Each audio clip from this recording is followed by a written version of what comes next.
Hi, everyone. Welcome to English Coffee Time. I'm really happy you're here with us today, sitting down, relaxing, and spending some time listening to English in a calm and friendly way.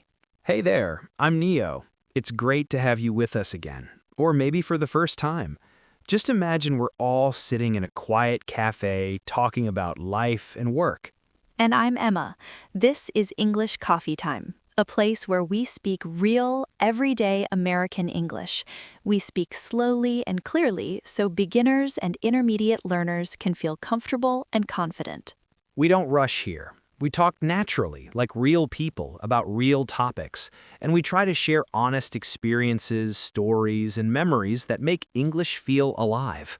Today's topic is very important for many people. We're going to talk about favorite jobs, dream jobs, and motivation at work. Not just lessons, but real feelings, real memories, and real stories. Yes, because work is a big part of life. Many people spend hours every day at their job, so it's important to think about what kind of job makes you feel good, proud, and motivated. Exactly. So, Neo, let me ask you something personal. When you think about all the jobs you've had in your life, which one was your favorite and why? That's a great question. I've had many different jobs, but one job really stayed in my heart. I worked as a teacher in a small town. The pay was not very high, and the days were sometimes long, but I felt happy when I woke up in the morning. That's interesting. What made it so special for you? It was the people, the students. They were curious and honest. I remember one student, a very quiet boy. On the first day, he didn't say a single word, not hello, not bye. After a few weeks, he raised his hand and answered a question in English. I still remember his smile. That moment gave me energy for many days. That sounds really emotional. It shows that motivation doesn't always come from money. Sometimes it comes from seeing progress and helping someone grow. Exactly. I remember going home after work and feeling tired, but in a good way, like, yes, today mattered. That feeling is very powerful. I can relate to that. I once worked part-time at a small cafe while studying. It wasn't my dream job, but I learned a lot about people. There was an old man who came every morning at the same time. He ordered the same coffee every day. One day he didn't come, and we were all worried. Really? What happened? He came back 2 days later and told us he was sick. He said, "I missed this place." That moment made me realize that even simple jobs can be important in people's lives. That motivated me to do my job with more care. That's a beautiful story. It shows how work connects people. Sometimes we don't see it at first. True. Now let's talk about dream jobs. When you were younger, did you have a dream job? Oh, yes. When I was a child, I wanted to be an astronaut. I watched space movies and thought, I want to go to the moon. Of course, life changed, but that dream taught me something important: curiosity. I love that. For me, I always liked drawing and colors. I dreamed of doing something creative. That's why I love graphic design now. When I create something and someone uses it, I feel proud. That pride is motivation. I know a real person, a friend of mine, who worked as an accountant for 10 years. He was good at it, but not happy. Every Sunday night he felt sad thinking about Monday. That's a feeling many people know. Yes. One day he decided to change. He loved cooking, so he started baking bread at home. Slowly, he sold bread to neighbors. Now he owns a small bakery. He works hard, but he smiles more. That's such an inspiring story. It shows that it's never too late to move towards something you love, even if it's scary. Exactly. Motivation grows when you feel your work matches who you are inside. Let's talk about motivation in difficult moments, because not every day at work is good.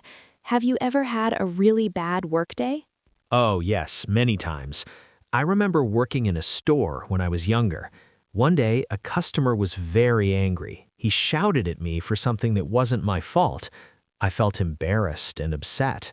That's hard. What did you do? I took a deep breath and listened. I stayed calm. Later, my manager told me, "You handled that very well." That sentence motivated me more than any bonus. That's so true.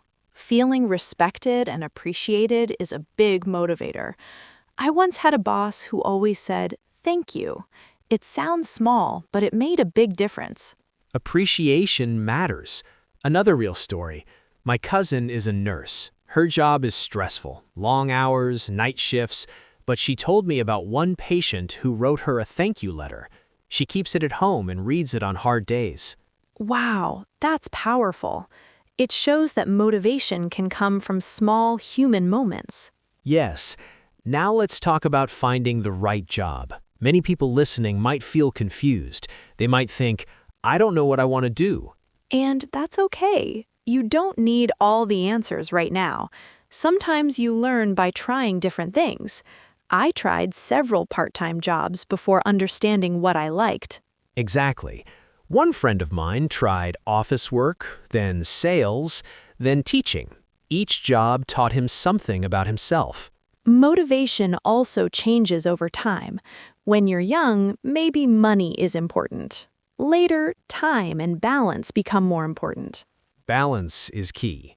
I know someone who earned a lot of money but worked all the time. He was always tired. Later, he chose a simpler job with fewer hours. He said, "Now I have time to live." That's such an important lesson. Work should support life, not replace it. Let's talk about teamwork. Have you ever felt motivated because of the people you worked with? Yes, definitely. I worked on a group project once where everyone helped each other. When someone made a mistake, we laughed and fixed it together. That made the work enjoyable. I had a similar experience. We stayed late one night to finish a project. We ordered pizza, shared stories, and worked together. That memory still makes me smile. These moments stay with us longer than tasks or deadlines. Very true.